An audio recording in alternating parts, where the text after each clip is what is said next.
అధికార పార్టీ నేతల కనుసన్నల్లో రాజమండ్రిలో మద్యం దందా యథేచ్ఛగా సాగుతోంది. టీడీపీ టౌన్ అధ్యక్షుడు మద్యం దందాపై మాట్లాడిన ఆడియో బయటకొచ్చిన తరువాత అధికార పార్టీ నేతలు మద్యం సిండికేట్ల పేరుతో చేస్తున్న అక్రమాలు వెలుగు చూశాయి. ఈ ఆడియోల వ్యవహారం అంతటితో ఆగలేదు. వరుసగా టీడీపీ నేతల ఆడియోలు లీక్ అవుతూనే ఉన్నాయి.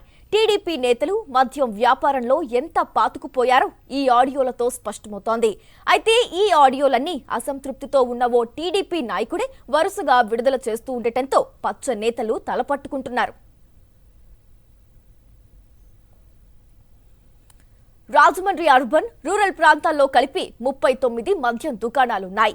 వీటిని సిండికేట్ గా మార్చి స్థానిక టీడీపీ ప్రజా ప్రతినిధి అండదండలతో నడిపేందుకు ఆయన అనుచరులు రంగంలోకి దిగారు. ఒక్కో దుకాణం వద్ద నుంచి ఎంత మామూళ్లు వసూలు చేయాలి, కేసులొస్తే ఏ రకంగా మేనేజ్ చేయాలి, ఈ మొత్తం వ్యవహారాలను బ్యాండ్ పేపర్ పై రాసుకోవడం వంటి అంశాలన్నీ టీడీపీ రాజమండ్రి సిటీ అధ్యక్షుడు మజ్జి రాంబాబు ఆడియోలో బయటపడ్డాయి. దీనిపై టీడీపీ నేతలు సర్ది చెప్పుకునే ధోరణిలో వ్యవహరించారు. మద్యం దుకాణదారులతో మీడియా సమావేశం పెట్టించారు.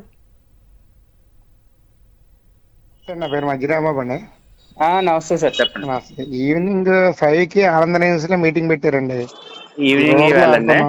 రూరల్ అర్బన్ 39 షాపులు కలిపి అంటే ఏ బ్రాండ్ కి అంత పిచ్చి అమ్ముకోవాలి ఏంటి దాన్ని మొత్తం సిఏ గారు ఇప్పుడు ఇందాక ఇద్దరు ఎక్సైజ్ కానిస్టేబుల్ వచ్చాడండి. ఎక్సైజ్ మీటింగ్ అన్నాడు నౌకర్నామా అని. అది కాదండి మంది ఎక్సైజ్ మీటింగ్ దీనికి సంబంధం లేదండి. మనం ఇవాళ సిఏ వాళ్ళతో ఎక్సైజ్ నార్త్ సౌత్ సిఏ వాళ్ళని కూర్చోబెట్టి మాట్లాడించాం.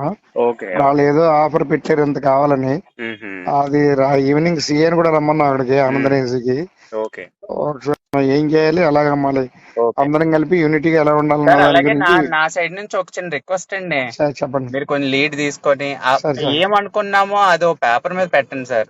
అదే అదే దాని గురించి ఇప్పుడు ఏమనుకుంటున్నారంటే ఏదనుకున్నా 39 మీద బాండ్ మీద సంతకం పెట్టించాలి.